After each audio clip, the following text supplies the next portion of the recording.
Anyway, I am down at Lake Sinclair, that is surrounded by 3 different counties in central Georgia, and I am heading to the town of Milledgeville, which is a cool town. It was founded, I believe, around 1803 or 1804, and at one time it was the state capital of Georgia. Even through the Civil War, it remained the state capital. So I think it was the state capital for 60 years, if my history is correct. So it's pretty unique. Small little bustling town that has Georgia State College there, and it also has Georgia Military Academy, or actually Georgia Military College, I guess it's called now, there as well. So it's got 2 big schools, private schools in there, and my main thing for today is to get out and ride to the Georgia Mental Hospital, or at one time the Georgia Insane Asylum, one of the most notorious, whether anybody wants to admit it or not, periods of time in the state of Georgia. The city of Milledgeville was established in 1806, and it is located in Baldwin County, Georgia. Milledgeville is approximately 100 miles south of Atlanta. It was also once the capital of Georgia from the years of 1806 all the way to 1868, which included the Civil War era. Milledgeville is currently the home of Georgia College and State University, Georgia Military College, and Central Georgia Technical College. It is also supported by the tourism of Lake Sinclair. However, at one time, it was more famous and known for the home of the Georgia Central State Hospital.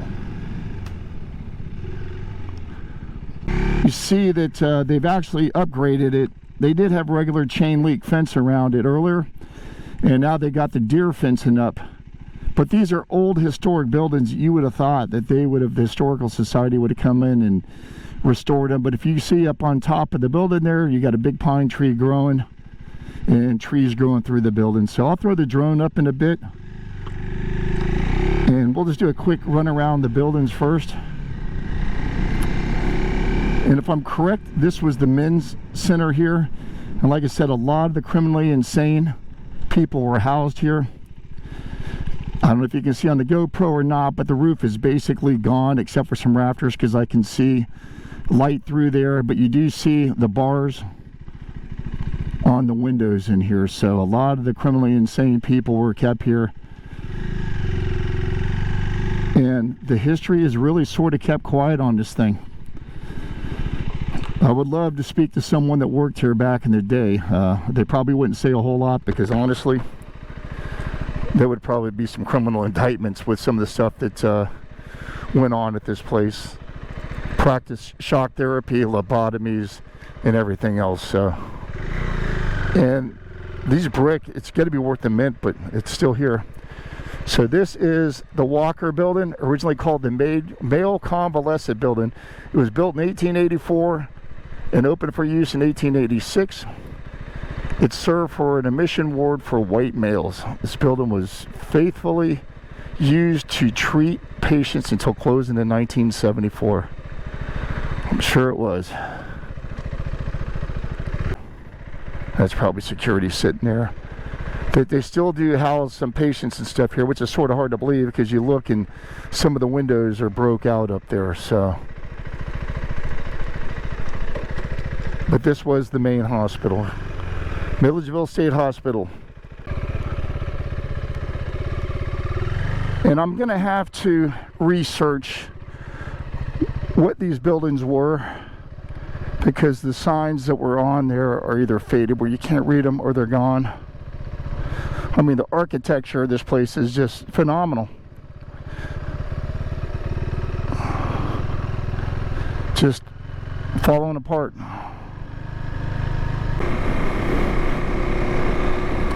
Now, Georgia Military College, or actually I think Georgia State College, came back, and I don't know if that's a brand new building or if they refurbished it, but that's a gymnasium. This old building here Again, declared unsafe building. And this was the Cornerstone Auditorium building. So this used to be the main auditorium, I guess. Examples of why you'd be committed to the hospital. 22-year-old white female, a paid patient who had been mentally ill for 8 years, indecent and modest. Ulcerated legs and somewhat minor complaints. Some improvement. Another 23-year-old female, lunatic and epileptic, whose epileptic convulsions seemed to follow disappointed in love. Violent, hostile. So this is part of the female convalescent building. The Central State Hospital, which was originally named the Georgia State Lunatic, Idiot, and Epileptic Asylum, was opened back in 1842. The facility once included over 200 buildings that were spread over approximately 2,000 acres. By the 1960s, the asylum housed over 13,000 patients, and it was once the largest mental hospital in the world. At the facility's peak, there were only 48 doctors that served nearly 13,000 patients. For decades, segregation of men, women, and African Americans was the norm. Under the Civil Rights Act of 1964, the facility was desegregated by the year of 1965. In 1959, Atlanta Constitution investigative reporter Jack Nelson wrote a lengthy expose citing the overcrowded conditions, the patient abuse, and extreme staff shortages. The investigation revealed that untrained personnel were doing extensive medical procedures, including surgery. It was discovered that a nurse was actually performing surgical procedures on patients. As a result of his investigative expose, Jack Nelson was awarded a Pulitzer Prize for his writing. The investigation also brought in overview and oversight committees which looked into the atrocities that were being alleged that was happening at the facility. It was reported that the facility utilized forced compulsory sterilizations until 1963. Noted procedures included the use of shock therapy, lobotomies, and the use of long durations of physical restraints on patients. Due to overcrowding, the facility moved from compassionate care to basically experimental psychosurgery and the use of psychotropic drugs. The hospital basically became a human confinement facility. Rumors alleged that large numbers of disappearing patients were happening on a yearly basis, as thousands were allegedly buried in unmarked graves. Due to the medical atrocities and mistreatment of patients, the area is said to be one of the most haunted areas in the United States. In the 20 plus years that I've had property near Milledgeville, I've been over to the hospital site numerous times. I've yet to ever meet anybody that worked back at the facility during the heyday of the 60s or the early 70s. It's sort of Milledgeville's dirty kept secret. Everybody knows about it, but finding someone to talk about exactly what transpired and went on there is almost impossible.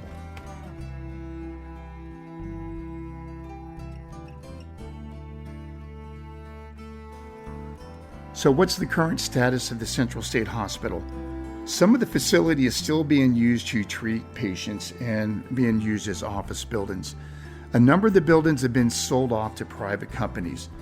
Most of what you see on the grounds is so decayed that they're beyond repair. A couple of years ago, the governor of Georgia signed a bill that is going to allow the destruction of some of the buildings.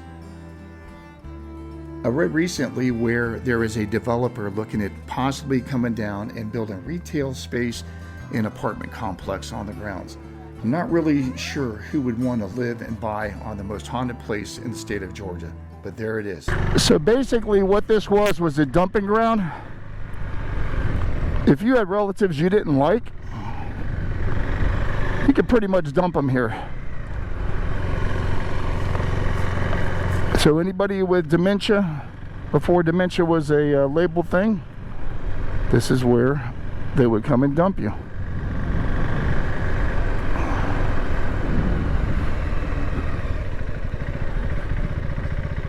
And like I said, they did put deer fencing up. They just had a chain link fence keeping everybody out, because you see by the drone video, the roof's collapsing. But you see the metal where they kept everybody in, criminally insane people.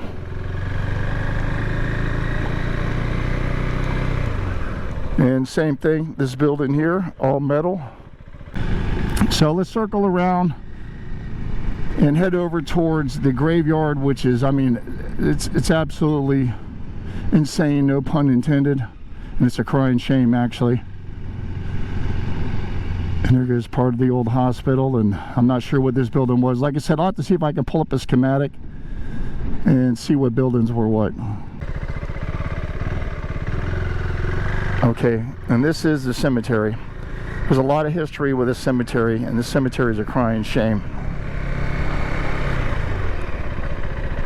Throughout this area, there's been a reported like 24,000 people that were buried out here. And you see the metal markers here now. That is not all graves. That is what used to mark the graves. And from what I've been able to find and read, that over the years, the groundskeepers got tired of having to move the markers and put them back in order to cut the grass. So they just laid the markers down. And then the markers got moved or lost, and thus you have all of these unnamed graves. So these numbers belong to someone, but they're not buried underneath here. Finding their grave would be a chore in itself. So this is the Cedar Lane Cemetery.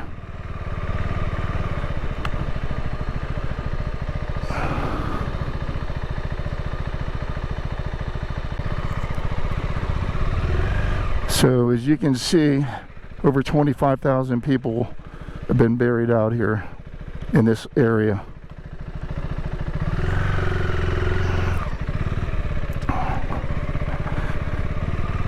So what you'll do is, if you get out here and walk around, you see some headstones out here, but almost everything here is graves. If you see an indentation on either side, you know it's an unmarked grave. There's a grave there because obviously at that date and time they were burying people in wooden coffins, and all they were doing was digging lower in the coffins in the ground, and once the coffins deteriorated, the grounds would start sinking.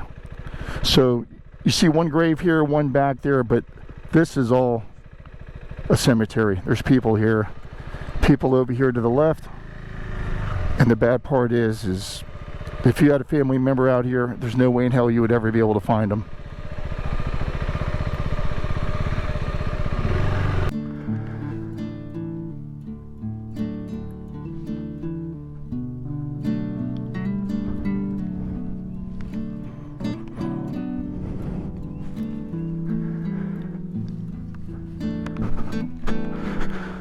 So we have walked down here before, and as you can see, they're not caretaking it because all the pine trees are starting to sprout here. And these are all graves out here, unmarked graves. And like I said, it's just a shame. And you'll see here, there's an indentation here. That's a grave. That's a grave here.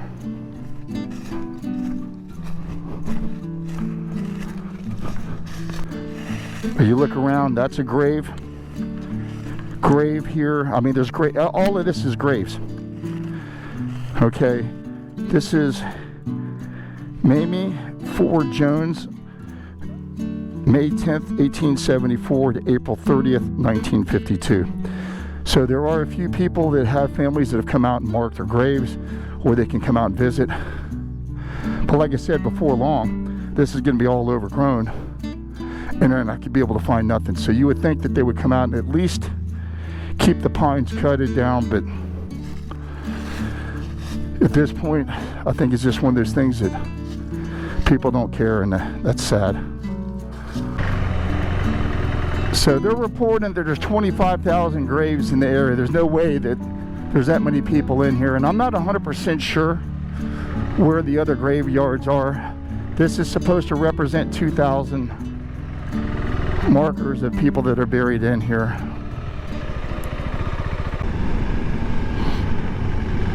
All right, we're going to run down this road here.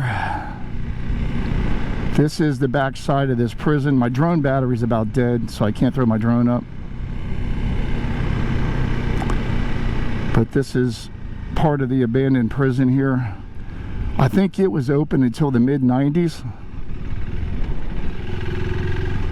And it looks like people have tore down the gate. Last time I was out here, you couldn't even get back this way here.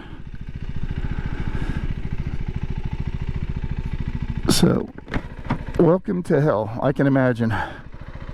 This still is private, so I'm not going to pull back there. I don't know if they got security cameras out here or not. And as being retired law enforcement, I've been in a jail or two. Let's see if I can go around the back side. So this is the front side of the prison here. And again, I believe it was closed down in the mid-90s, like 1994. And I have put the drone over it before. Some of the roofs collapsed in, courtyard in there. And the main gate is up here. Like I said, it's all overgrown here, as you can see. That's one of the entrances there, if you can see it. And I don't see the for sale sign, so I sort of wondered if someone bought it or if they realized no one was gonna buy it. And I know that there's some buildings back over here as well, because I found them with the drone last time I was out here. And like I said, they've removed the gates, so someone's been back here. Maybe someone did buy it and they're starting to clean it out, because it looks like maybe there's been some grading and stuff down there. I don't know. So this is the main guard shack where you would get in, and there's a building back there. The main building straight ahead. Well, there goes the for sale sign, so maybe it was sold, I don't know. This is the Scott State Prison, Georgia Department of Corrections. The Frank Scott State Prison opened in 1981 and it closed in 2009. It was a medium security prison. The original facility was built on the grounds in 1937 as part of the Central State Hospital. Technically, the prison is located in Hardwick, which is an unincorporated section just south of Milledgeville. Prior to its closing, the prison housed 1,800 inmates. So if you're ever around Milledgeville or visiting one of the universities or Lake St. Clair, just take a drive a couple of miles south of downtown Milledgeville and check out the Central State Hospital. History is in abundance there, some good, a lot of it probably bad, but while the buildings are still standing, it's definitely worth a quick day trip to do a ride and circle around and take a look at the prison and the other facilities that are on the grounds.